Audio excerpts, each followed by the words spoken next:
দেখেছেন BGB DG কত ভালো, নির্বাচন নিয়ে কত দরদ, তার সীমান্ত নিয়ে কত উতলা। দেখেন দেখেন ভালো করে দেখেন। হ্যাঁ, ইনকে ডিজি আমরা তো চাই, তাই না? হ্যাঁ, হারাম জাদা মাদার কুত্তার বাচ্চা, তোর কুত্তির মধ্যে তারারাতে ঢুকায় তোর মাম্মা হাসিনার কাছে পাঠিয়ে দেবো বান্দির বাচ্চা। কেন গালি দিচ্ছি? হ্যাঁ, দেখেন জুলাই আগস্টে আমাদের দেশ বিরোধী করছিল, পত্রিকাতে আসিছে। ভিডিও দেখবেন, ভিডিও দেখেন, এডিটর সাহেব ভিডিও দেখা দেন, দেখেন। আমরা মাননীয় প্রধানমন্ত্রীর নির্দেশে এই সরকারের গুরুত্বপূর্ণ স্থাপনা বিজিবি গতকাল অভিযানের মাধ্যমে পুনরুদ্ধার করেছে এবং এই সন্ত্রাসী এবং উগ্রবাদী যারা সন্ত্রাসী গোষ্ঠী ছিল তাদেরকে হটিয়ে দিতে সক্ষম হয়েছে। তো বর্তমানে আপনারা দেখতে পাচ্ছেন তারপরও আশেপাশে কিছু দূরত্বে তারা ক্রমাগত ঢিল ছুটছে, দল বাঁধছে, পুনরায় আবার এই বিটিভি ভবন আক্রমণ করার চেষ্টা করছে। সেটা আমরা এখন বিজিবি কালকে থেকে দখল করে এখানেই আছে, তার সাথে পুলিশ এবং র্যাবও যুক্ত হয়েছে। তো সব মিলিয়ে এই জায়গার এই স্থানের কোনো ধরনের জন্য আর অসুবিধা না হয় সেজন্য আমরা বদ্ধপরিকর। দেখেছেন এই ব্যাংচত্রে প্রফেসর ইউনূস এখনো বিজিবি ডিজি করে রেখে দিচ্ছে। কেন দিছে জানেন? উই তো আর্মির ধন বড়, এতই বড় যে নিজের নিজেই মারবার পারে, আর কাউরে লাগে না। পুলিশের আইজি যদি বদলানো যায় তাহলে বিজেপি ডিজি কেন থাকবি? ওই ইলেকশন করবি, ওই অন্তর্ঘাত করবি, ও প্রধানমন্ত্রী কাটাল রানীর নির্দেশনায় করবি। এডিটর সাহেব দেন জাউরা সিল মেরে দেন, আরেটা দেন আরেটা মারেন। আর সামনে থাকলে চালা মুখ ফাটে দিলাম নি, একেবারে নাক মুখ ফাটে দিলাম নি। হারাম জাদা এ জাউরা শোন, দাঁড়ান এডিটর সাহেব, ওক বাম্বু দেওয়া এখনো শেষ হয়নি, স্ক্রিনে রাখেন। দেখে দেখে গালি না দিলে জোশ আসে না শৈলে। এই এখন কবু অর্ডার দিছে তাই করেছি, তাই না? তোর অর্ডারের মধ্যে কি লিখে দিয়েছিল দেশবিরোধী ষড়যন্ত্র? ওটা কছু তো নিজের কুরকুরে নিত কছু তো। হাসিনা না পড়লে যে মুটা আজিজের মতো বিজিবি থেকে আর্মি চিফ জান বেনে দেয়, সেই জন্য কইছিল।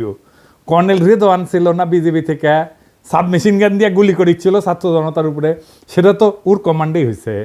উক্কান ৫ লাথি দিয়ে আর্মি ফেরত পাঠানো হয় নাই। 11 মাসের বেশি হয়েছে, প্রায় 1 বছর হয়ে গেছে। তো ইমরুজ স্যার, আপনার যদি সব উপদেষ্টাদের কয়া দেওয়া লাগে কি করা লাগবে, তাহলে কেমনে হবে? ও বাল রাখিছেন কেন? ওটি ও বিজেপি থেকে না সরাইলে ওর গোষ্ঠী শুদ্ধ তাল গাছে তুলবো আমি, কয়া দিলাম। পরে আবার কয়েন না, আমি ওয়ার্নিং দেই নাই। যাই হোক, গরম দিয়া শুরু করে এখন এনা নরমে আসি, একাডেমিক আলাপে আসি। এনা সুশীল সাজি, সুশীল না হইলে তো আপনারা আবার দাম দেন না।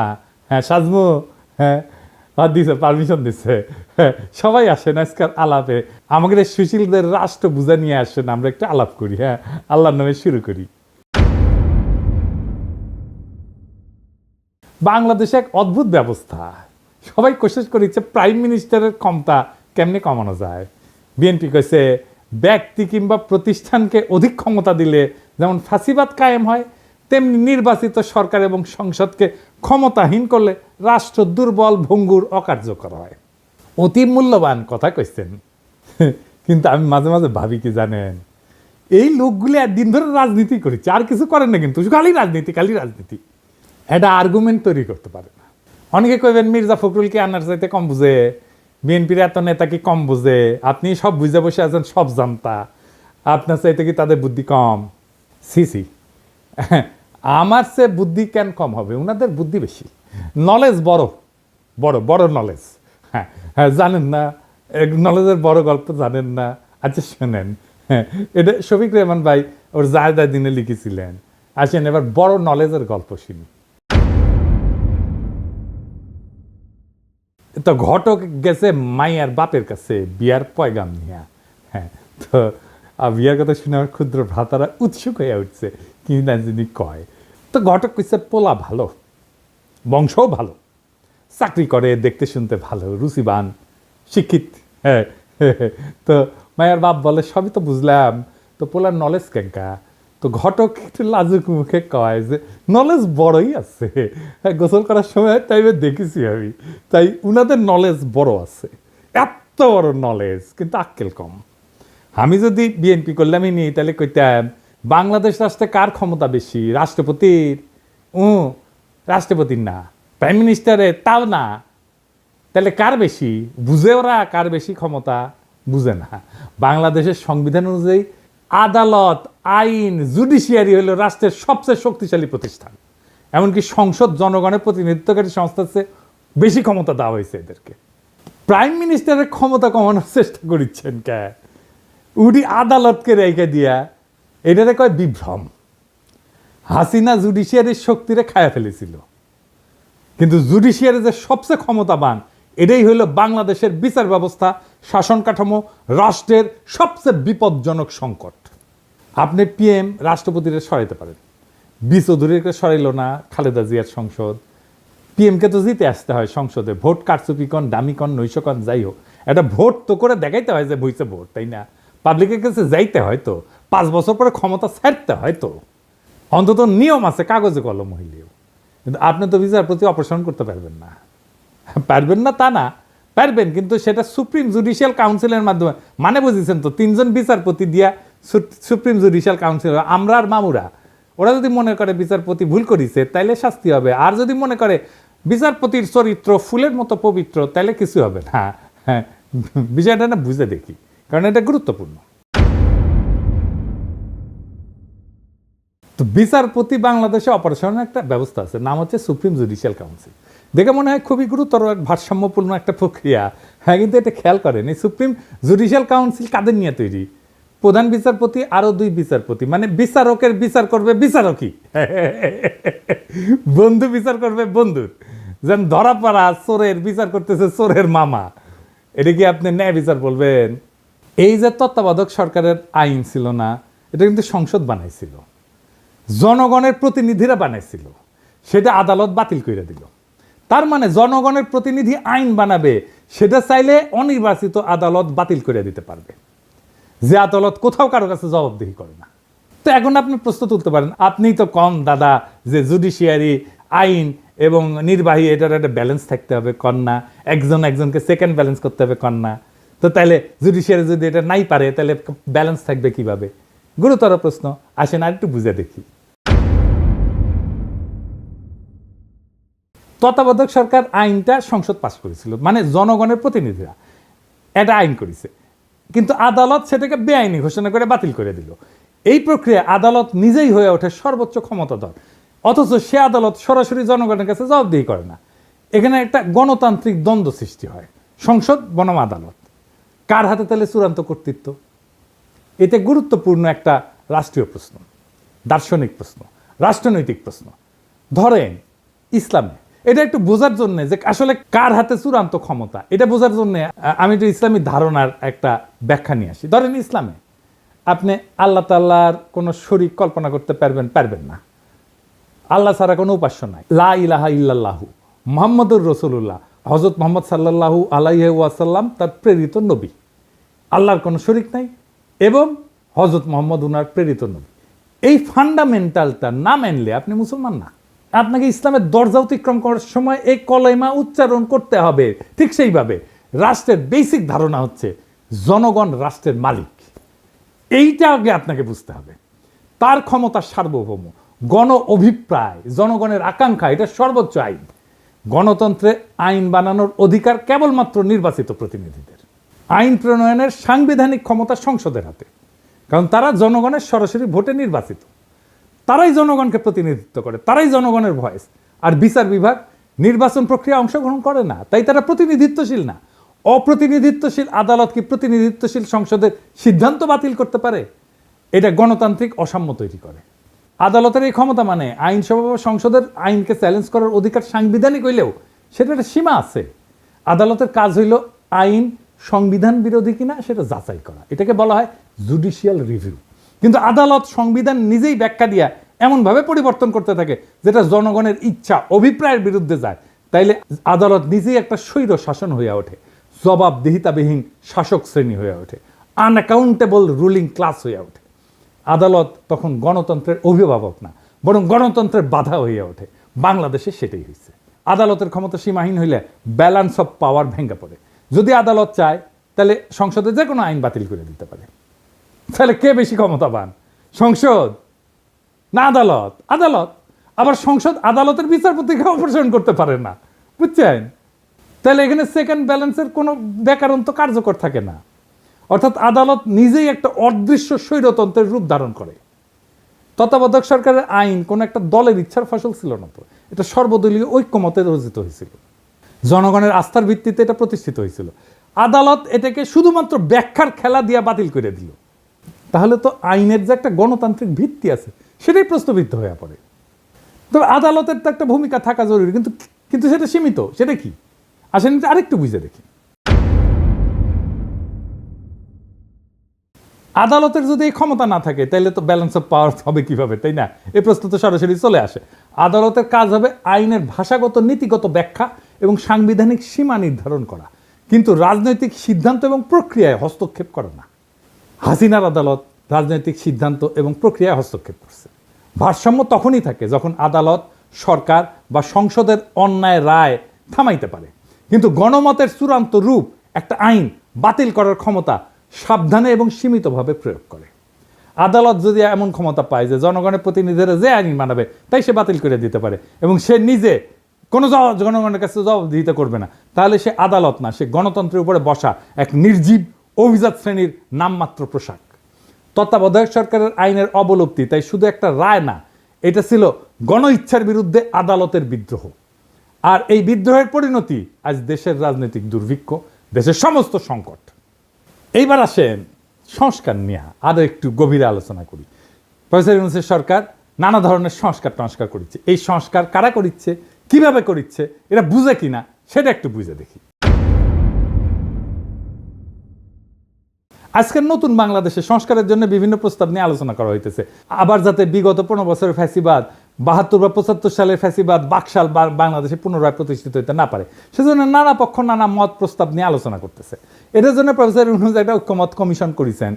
সেটার সদস্য হচ্ছে আলী রিয়াজ, বদিউল আলম মজুমদার আর ইফতেখারুজ্জামান, তিনটা মাল, প্রথম আলোর মার্কা মারাল স্পেন্সার। এরা কি ধরনের প্রস্তাব দিতে পারে সেটা না বললেও চলে। হ্যাঁ, ইফতেখারুজ্জামানকে আমি বাম্বু দিছিলাম না, একবার দিছিলাম না, মনে আছে না? হ্যাঁ, ওরা এনে বসায় দিচ্ছে প্রফেসর ইউনূস। প্রথম আলো এইসব সুশীল প্রগতিশীল মালদের দিয়া 111-এর পরে সংস্কার করাইতে গেছিল।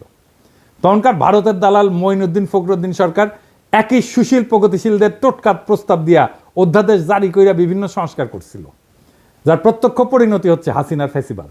এক বেল তলাতে এই ন্যাড়া বুদ্ধিজীবী সুশীল এই জাতিকে কয়বার নিয়ে যাবে?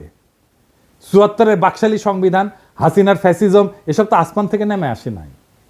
বারবার একই মার্কা মারা সব দালাল লেসপেন্সার, বুদ্ধিহীন মূর্খ কামাল হোসেন, রেহমান সোবহান, ইফতেখারুজ্জামান, মতি, মাহফুজ এদের টোটকা জাতিকে গিলায় বারবার আওয়ামী ফ্যাসিজম প্রতিষ্ঠার সুযোগ করে দেওয়া হইতেছে।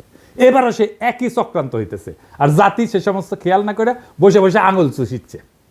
আলী রিয়াজের আক্কেল জ্ঞানের নমুনা দেখেন। সংবিধান সংস্কার কমিটির রিপোর্ট ড্রাফট করার সময় সে কাদের পরামর্শ সে নিচে সেটা রিপোর্টের শেষে তালিকা করে লিখে দিছে। দেখেন কারা কারা আছে সেখানে। মাহফুজা নাম, শাহিনা নাম, জানেন তো মাহফুজা নামের বউ, মানে মাহফুজা নামের বুদ্ধিতে শুধু চলবে না, তার বউয়ের বুদ্ধিও লাগবে। এই মাহফুজা নাম হাসিনার সামরিক মারণাস্ত্রে গুলি চালায় ছাত্রজনকে হত্যা করার নির্দেশ দেওয়ার পরে সেটার পক্ষে বয়ান লিখে এডিটোরিয়াল পাবলিশ করেছিল, যাতে সরকার কঠোর হস্তে এই আন্দোলন দমন করে। বিপ্লবের শহীদদের রক্তের সাথে বিশ্বাসঘাতকতা কইরা এরকম একটা জানোয়ারের বাচ্চার পরামর্শ নেওয়া লাগছে নতুন বাংলাদেশের সংবিধান কিরকম হবে সেটা ঠিক করার জন্য। বুঝেন তাইলে? আরো আছে প্রথম আলোর মতি, খুশি কবি, সবচেয়ে বড় আওয়ামী লেসপেন্সার রেহমান সোবহান, মইনুল ইসলাম। হে খোদা, আমারে উঠায় নাও, নয়তো দড়ি ফেলাও, বায়া উঠা যায়। এর চেয়ে আওয়ামী লীগকে বলা হোক একটা সংবিধান ড্রাফট করে দিতে।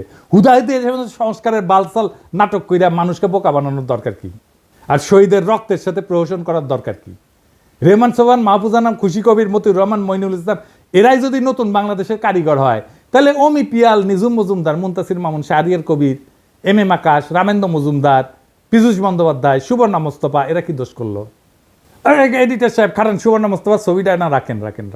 এটা ইয়াংকালের ছবি দেন, ইয়াংকালের। এবার আছে। হ্যাঁ, তো আলী রিয়াজ, সুবর্ণা মোস্তফা তো আপনার যৌবনকালের ক্র্যাশ হওয়ার কথা ছিল, তাই না? আমরা মেনে নিলাম, ওক দেখলেনি। এরা কি দোষ করলো? এদেরকে এই কমিটি থেকে বাদ দেওয়ার দরকার কি? ওদেরকেও ঢুকাক, সুবর্ণা মোস্তফা আগে ঢুকাক, আমি পারমিশন দিলাম, দেখি কে কি করে। কার এত বড় সাহস সুবর্ণা মোস্তফা ঢুকাইছে আলী রিয়াজ, সেটাকে বাগড়া দেয়। আমি যে দাঁড়ামু, ওইটি লাঠি নিয়ে দাঁড়ামু। এই প্রথম আলোর সাজানো সংস্কার কমিটির নাটক, এই রিপোর্টে ঢুকায় দেওয়া হবে। এই রিপোর্টে বিভিন্ন ভংসং প্রস্তাব দেওয়া হয়েছে যাতে দেশে আর কখনো বাকশাল ফ্যাসিজম কায়েম না হয়। আইনস্টাইনের একটা উক্তি আছে যে insanity is doing the same thing over and over again and expecting different results. ইংরেজি যেহেতু কইছে ঠিকই কইছে, তাই না? আসলে ঠিক কথা কইছে। একই কাজ বারবার করে ভিন্ন ফলের আশা করাটা এক ধরনের ছাগলাম। বাংলাদেশের অবস্থা দেখে এই কথাই মনে হয়। একই কবিরাজের দেওয়ার টোটকা জাতিকে বারবার গিলাইতেছে, বারবার আওয়ামী লীগ আর ফ্যাসিবাদের ফিরে আনা হইতেছে। রেমান সোবান পাকিস্তান আমল থেকে গাজাঘড়ি বয়ান আর টোটকা দিয়ে জাতিকে ধ্বংস করিচ্ছে। উই কলে পিএইচডিও করতে পারে নাই, কেমব্রিজে গেছিল, এমএ কইরা ফিরে আসিছে। হ্যাঁ, তা হ্যাডেমা কুলায় নাই। তাও এই হারামজাদার প্রতি সুশীলদের পীড়িতের ঘাটতির কোনো কমতি নাই। পয়সার বন্ধু মানুষ এই আরামজাদা রেহমান সোবান ছিল ইন্ডিয়াকে ট্রানজিট দেওয়ার ব্যাপারে 1 নাম্বার উকিল। এই রেহমান সোবান কইছিল ট্রানজিট নিয়ে যে বিতর্ক সেটা অশিক্ষিত বিতর্ক। এই হারামজাদা তুই শিক্ষিত, তুই পড়াশোনা করছিস কতটুকু? শালা পিএইচডি তো করতে পারিস নাই, এমএ করে ফিরে আসিস সরকারি স্কলারশিপে যায়, বেশি বেশি বাতেলা জারিস, তারপরে এদের ঘুষ হয় না। আজকার বেশি মুখ খারাপ করলাম না, নাকি করে ফেলছি অলরেডি বেশি জানি না, বুঝছাও, মানে অভ্যাস হয়ে গেছে তো আমার মুখই খারাপ। আজকে আবার একটু আলোচনা করব বাংলাদেশে কেন বারবার আওয়ামী ফ্যাসিবাদের উত্থান ঘটে। আসেন এটা আরেকবার একটু বুঝে দেখি। আগের এপিসোডে আলাপ করেছিলাম, আরেকবার একটু বুঝে দেখি। একটা রাষ্ট্রের 3টা অঙ্গ থাকে, একটা এক্সিকিউটিভ, লেজিসলেটিভ আর জুডিশিয়ারি। এই 3টা অঙ্গের সমন্বয়ে একটা রাষ্ট্র গড়ে ওঠে। এই লেজিসলেটিভ বা আইনসভা দেশে কি আইন হবে সেটা নির্ধারণ করে। এক্সিকিউটিভ সেই আইন অনুযায়ী দৈনন্দিন কাজকর্ম চালায় এবং পলিসি নির্ধারণ করে। তবে একটা রাষ্ট্রের সর্বোচ্চ পলিসি নির্ধারণ করে আইনসভা বা পার্লামেন্ট। কারণ এক্সিকিউটিভ আইনসভার পাশ করা আইন দিয়া চালাইতে বাধ্য, দেশ চালাইতে। এক্সিকিউটিভ কখনোই নিজে আইন বানাইতে পারে না, এমনকি কোনো সভ্য দেশে আদালত বা জুডিশিয়ারিও আইন বানাইতে পারে না, বা পারার কথা না। আদালতের বিচারকেরা যদি নিজেরাই আইন বানায় সেটাকে রাষ্ট্রবিজ্ঞানের ভাষায় বলা হয় জুডিশিয়াল অ্যাক্টিভিজম। এই জুডিশিয়ারি কাজ হইতেছে এক্সিকিউটিভ যাতে নিজের এখতিয়ার বা জুরিসডিকশনের অতিক্রম করিয়া অর্ডার জারি করতে না পারে সেটা দেখা। এর সাথে দেশে আইনসভা দিয়ে পাশ করা আইনের উপরে ভিত্তি করে বিভিন্ন কেসে সেই আইন অনুযায়ী রুলিং দেওয়া, আর দেশের সেই আইন অনুযায়ী ফৌজদারি এবং দেওয়ানি বিভিন্ন মামলার কার্যক্রম পরিচালিত করা, এটাই হইতেছে জুডিশিয়ারির কাজ। এখন আওয়ামী লীগ বিগত 15 বছর দেশে ফ্যাসিজম আদালতের মাধ্যমে কিন্তু প্রতিষ্ঠা করেছে, এটা মাহমুদুর রহমান কিন্তু বলে। খাইলকের মতো দালাল প্রধান বিচারপতি দিয়ে হাসিনা নিজের ইচ্ছা মতো যা খুশি রুলিং জারি করায়, আওয়ামী লীগের সমালোচনা করা, যাকে তাকে আদালত অবমাননার মামলা দেওয়া। এদেশে আদালত এখন ঠিক কী কাজ করে তা বোঝার জন্য আইন পড়তে হয় না, পত্রিকার ফেসবুক স্ক্রল করলেই চলে।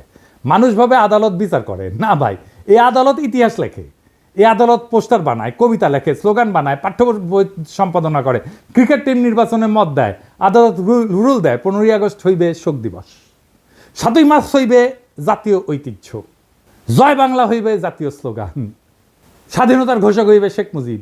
কেউ যদি প্রশ্ন তোলে যে এগুলি কি বিজ্ঞাপন, ওটা কি অ্যাড এজেন্সি, তখন কয়া হবে আপনি নিশ্চয়ই রাজাকার। স্কুলে কি পড়ানো হবে আদালত ঠিক করে দেয়। পাঠ্য বইয়ে বঙ্গবন্ধু কত পাতা জুড়ে থাকবে সেটাও রুল দিয়ে আসে। বিশ্ববিদ্যালয়ের নাম কি হবে, গার্ডেনের নাম কি হবে, হাসপাতালের নাম কি হবে, সব জায়গায় আদালতের নাক ঢুকে। এমনই একটা আদালত। আর এই আদালতের বিচারপতি আমাদের সাথে পলিটিক্স করেছিল। ওই কইছিল যে আমরা শপথবদ্ধ রাজনীতিবিদ, ওই কইছিল এ না ওর ভাই আবার এমপি ছিল আওয়ামী লীগের। এমনকি একবার তো আদালতে রিট হয়, বাংলাদেশ ক্রিকেট টিম কেন মুশফিককে নিতেছে না, কেন তামিম বাদ। ভাগ্য ভালো আদালত বলেনি কে ওপেনিং করবে, কে শেষ ওভারে বল করবে। ধর্মের ব্যাপারেও আদালত কিন্তু বলে যে বিসমিল্লাহ থাকবে কি থাকবে না, ভাস্কর্য থাকবে। তো আদালত এখন ইসলামিক স্কলার আর ইতিহাসবিদ দুইটাই। অথচ এসব সিদ্ধান্ত একটা সভ্য রাষ্ট্রে আদালতের এখতিয়ারে থাকারই কথা না। এসব সিদ্ধান্ত রাষ্ট্রে হয় আইনসভা নেয়, অথবা এক্সিকিউটিভ বিভাগ আইনসভা দ্বারা এম্পাওয়ার্ড হয়ে নেয়। এই কয়েকদিন আগে আমাদের অ্যাটর্নি জেনারেল বলছে যে হাইকোর্ট চাইলে যে কোনো ব্যাপারে হস্তক্ষেপ করতে পারে। ব্যাপারটা শুনতে খুব অদ্ভুত শোনালেও বাংলাদেশের সংবিধান অনুযায়ী পুরো ঘটনাটা লিগ্যাল। বাংলাদেশের 72-এর সংবিধান একটা বিস্ফোরা ধারা ঢোকানো আছে, যার দ্বারা এম্পাওয়ার্ড হইয়া আদালত বা হাইকোর্ট যে কোনো ব্যাপারে হস্তক্ষেপ করতে পারে, যা খুশি তাই করতে পারে। এটা হইতেছে সংবিধানের 102 নম্বর আর্টিকেল। এই বিস্ফোরা আর্টিকেল বাংলাদেশে বিচারকদের জুডিশিয়াল অ্যাক্টিভিজম করার রাস্তা তৈরি করে দিছে। আর এই ফলে এই সমস্ত ডক্টর কামাল হোসেনের যে বাল্ব কিছু বুঝে না, উই ওর গুমুত সামলাইতে পারে না, ব্যাপার পরে থাকে। সত্যি কথা, মিথ্যা কথা কইতেছি না। এবং এইটা দিয়ে এম্পাওয়ার্ড হয়ে হাসিনা তার আমলে মুদল আদালত দিয়াই তার সন্ত্রাসের রাজত্ব কায়েম করছে। কি আছে আর্টিকেলে আসেন দেখি। এই আর্টিকেলের ফলে যে কেউ যে কোনো আইনজীবী যা ইচ্ছা যা খুশি সেটা নিয়ে হাইকোর্টে রিট করতে পারে। হাইকোর্ট বেঞ্চ সেই রিটের উপর ভিত্তি করে যা খুশি তাই রুলিং জারি করতে পারে। কি বিচিত্র একটা দেশ, তাই না? মাঝে মাঝে অনেক আস্তা উকিল সরকারকে বিভিন্ন কাজ করার নির্দেশ দিয়ে নোটিশ পাঠায়, অন্যথায় সে 102 ধারার ভিত্তিতে হাইকোর্টে রিট করার হুমকি দেয়। খালি সরকারকে না, অনেক বদমাইশ উকিল এটা ব্যবহার করে অসংখ্য মানুষকে, সাধারণ মানুষকে হয়রানি করে, যারা কোনোভাবে একটা ব্যাপারে ইন্টারেস্টেড পার্টি না। সেই সমস্ত ব্যাপারে বদমাইশ উকিলরা বিভিন্ন হাস্যকর আইনি নোটিশ পাঠায় 102 আর্টিকেলের উপরে ভিত্তি কইরা, এবং আদালত সেটার উপর ভিত্তি করে রুলিং পর্যন্ত দেয়। এই ইন্টারেস্টেড পার্টি কি এটা একটু বুঝে নি? যে কোনো সভ্য দেশে কেবলমাত্র ইন্টারেস্টেড পার্টি কোনো ব্যাপারে মামলা করতে পারে। ইন্টারেস্টেড পার্টি বলতে আইনের ভাষায় বোঝানো হয় এমন কেউ যার উক্ত মামলার ফলাফলে সরাসরি স্টেক আছে বা সরাসরি গেইন অথবা লসের আউটকাম আছে। যেমন ধরেন কোন এক সংবাদপত্র লিখছে যে আমি এটা চোর, ধরেন আমি অমুক তারিখে অমুক জায়গায় অমুক লাগাইছি, সরি চুরি করেছি, সরি আমি জানি যে আমি লাগাই নাই, চুরি করি নাই, কিন্তু ওই সংবাদ প্রকাশের ফলে আমার মানহানি হয়েছে। কোন সভ্য দেশে মানহানির মামলা করার অধিকার একমাত্র আমার নিজেরই আছে। আমি এই মামলার একমাত্র ইন্টারেস্টেড পার্টি, বুঝছাও? এই মামলার আউটকাম মানে ফলাফল একমাত্র আমার জিতা বা হারের সম্ভাবনা আছে। এখন যদি কুমিল্লার মোকলেস মোল্লা অথবা গোপালগঞ্জের উকিল হরিদাস পাল আদালতে গিয়ে মামলা করে যে অমুকের মানহানি অমুক করিছে, অথবা অমুকের বিরুদ্ধে এত টাকা ক্ষতিপূরণ দাবি করে আমি মামলা করেছি, ব্যাপারটা যে কত বড় হাস্যকর হয়ে উঠবে সেটা আর বলার অপেক্ষা রাখে না। আমার নামে এরকম মামলা করেছে, আমি নাকি হাসিনা শেখ মুজিবের অপমান করেছি, তার ভাবমূর্তি ক্ষুণ্ণ করেছি, কে সিলেট একটা মামলা করেছে, গোপালগঞ্জে একটা মামলা করেছে, কতগুলো। আমাকে সেদিন জিজ্ঞাসতেছে ঢাকার ডিসি যে দাদা আপনার নামে কি কি মামলা আছে। আমি বললাম আমি নিজেই জানি না রে ভাই, মাঝে মাঝে শুনেছি এই জায়গায় মামলা আছে, কতগুলো মামলা আছে আমি গোনা বাদ দিছি। এরকম হাজার হাজার ঘটনা ঘটছে, মামলা হয়েছে, জেল পর্যন্ত হয়েছে, সেসব মামলার উপরে ভিত্তি করে। সত্যিই ছেলে কাজ, কি বিচিত্র এই দেশ। অথচ এই ব্যাপারে সংস্কার করার কথা নিয়ে কেউ প্রপোজাল দেয় না। কারণ সব জায়গায় বলা হইতেছে দেশে এক্সিকিউটিভ, লেজিসলেটিভ, জুডিশিয়ারির মধ্যে একটা ক্ষমতার ভারসাম্য আনা লাগবে। কিভাবে লাগবে সে ব্যাপারে সংস্কার কমিশনের রিপোর্টে অনেক ভংজুং প্রস্তাব আছে। যেমন ধরেন কইছে হাইকোর্টের শাখা বাড়ানো লাগবে, তো হাইকোর্টের শাখা বাড়াইলে কিভাবে ভারসাম্য আসবে সেটার কোনো ব্যাখ্যা নাই। হাসিনার আমলে আদালত প্রত্যেকটা ব্যাপারে নাক গলায় হাসিনার ত্রাসের রাজত্ব কায়েম করতে সাহায্য করছে। কালামানিক সব জায়গায় নাক গলানোর বার এমনই বাড়ছিল যে লিগের স্পিকার আব্দুল হামিদ পর্যন্ত সেটাতে বিরক্ত হয়ে বলছিল বেশি বাড়াবাড়ি করলে জনগণ আদালতের বিরুদ্ধে উঠে দাঁড়াইতে পারে। এমনকি খালি এক্সিকিউটিভের ব্যাপারে নাক গলানো না, বিভিন্ন সময় দেশে কি আইন হওয়া উচিত কি হওয়া উচিত না সেটা পর্যন্ত আদেশ জারি করেছে। সংবিধানের স্পষ্ট লেখা থাকতে হবে আদালত বা জুডিশিয়ারি কোনোভাবে জুডিশিয়াল অ্যাক্টিভিজম করতে পারবে না। তারা কেবলমাত্র দেশে বিদ্যমান আইনের উপর ভিত্তি করে রায় দিতে পারবে। জনগণের যদি কোনো আইন পছন্দ না হয় অথবা কোনো আইন বানানোর ইচ্ছা হয়, তাদেরকে তাদের এমপির সাথে কথা বলে সেই বিল সংসদে আনার ব্যবস্থা করতে হবে। সংসদ সদস্যদের মূল কাজ এলাকার উন্নয়ন করা না। এরা যে বলবে আমি আপনার এলাকার উন্নয়ন করে দেবো, এটা তার কাজ না, এটা কাজ পৌরসভার কাজ এমপিরে দিয়ে করায় না। তাদের মূল কাজ আইনসভার বিভিন্ন আইন নিয়ে আলোচনা করে ভোটাভুটি করে আইন বানানো। এই সাধারণ তথ্যটা দেশের অধিকাংশ মানুষ জানে না। আর একটা হাস্যকর অভ্যাস এই জাতির কাছে আছে, কিছু হলে সব কিছুতে আদালতে যায় মামলা করে দেয়।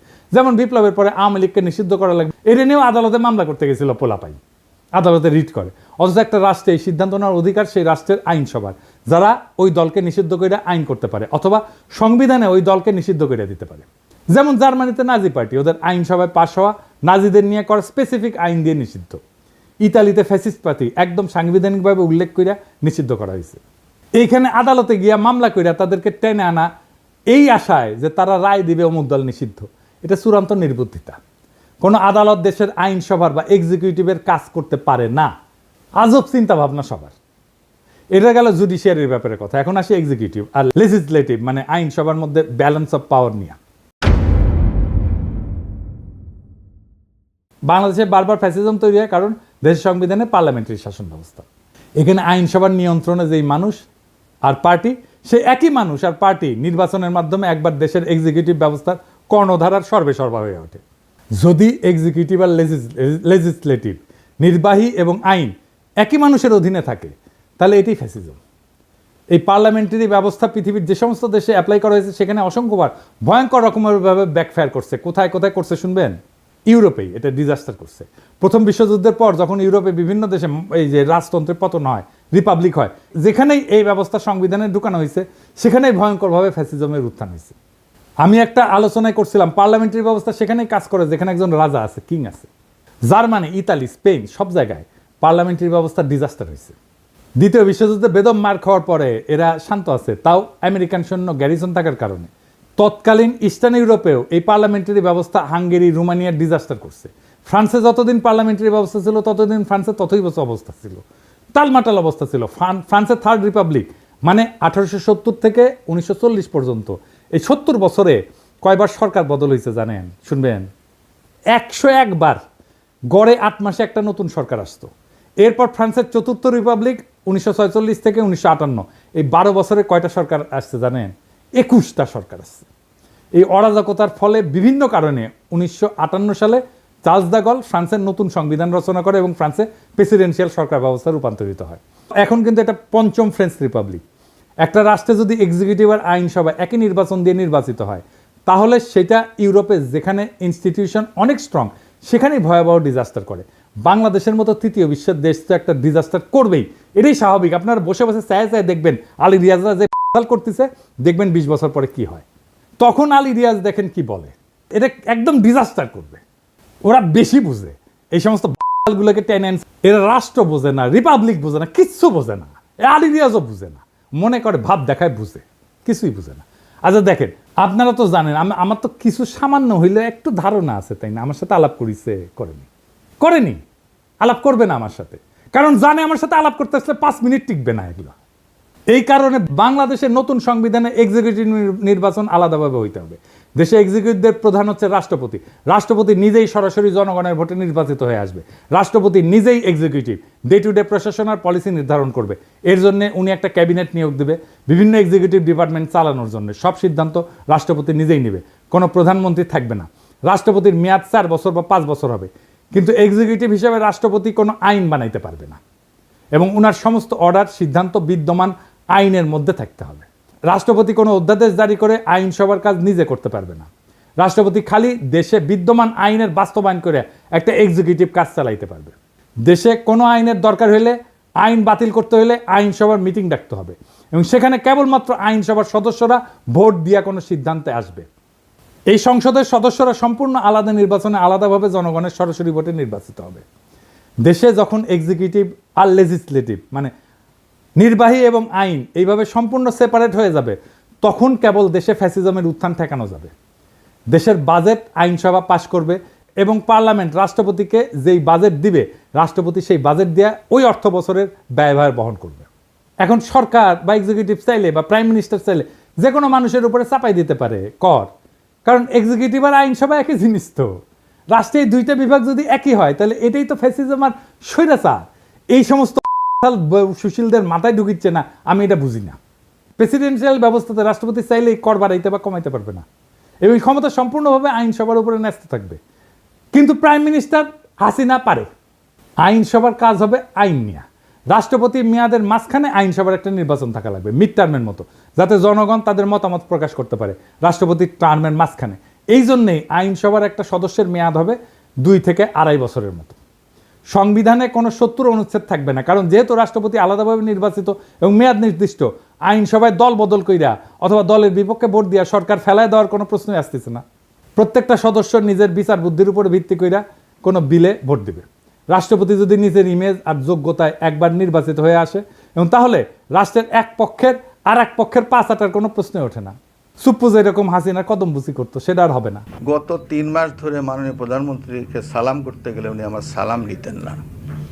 তা আমি দেখতাম যে ওনার চরণের ধুলো আমি পাই না। আমার মিশ্র প্রতিক্রিয়া হচ্ছিল যে উনি কেন আমার সালাম নেন না, না থাক থাক বলে।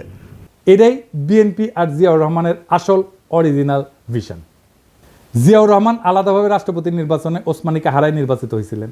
সংসদ নির্বাচন আলাদাভাবে হয়। রাষ্ট্রপতি সরকার ব্যবস্থার সাথে পাওয়ারফুল সংসদ আর প্রত্যেকের একটা ওয়েল ডিফাইন্ড জুরিসডিকশন, এটাই একমাত্র বাংলাদেশে ফ্যাসিবাদ ঠেকানোর উপায়।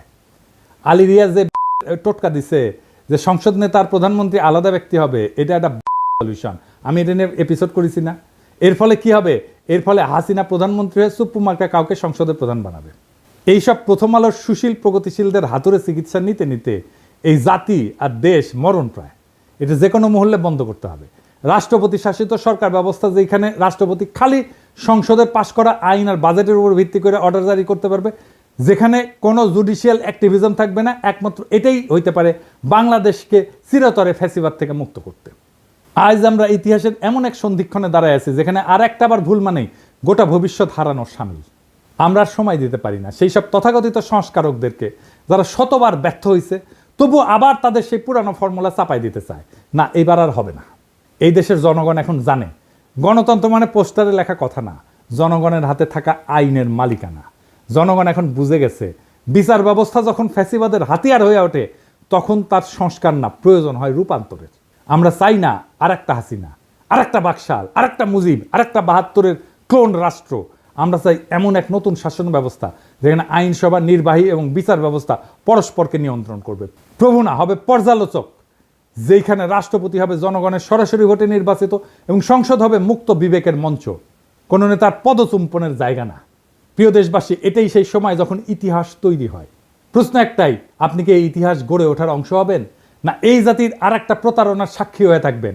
আসেন সুশাসনের জন্য, জবাবদিহিতার জন্য এবং সবচেয়ে গুরুত্বপূর্ণ এই দেশটাকে ভালোবাসার জন্য একটা নতুন সূচনার দাবিতে গর্জে উঠি। এবার আর সংস্কার না, রূপান্তর চাই। এই রূপান্তরেই মুক্তি, এই মুক্তিতেই নতুন বাংলাদেশ।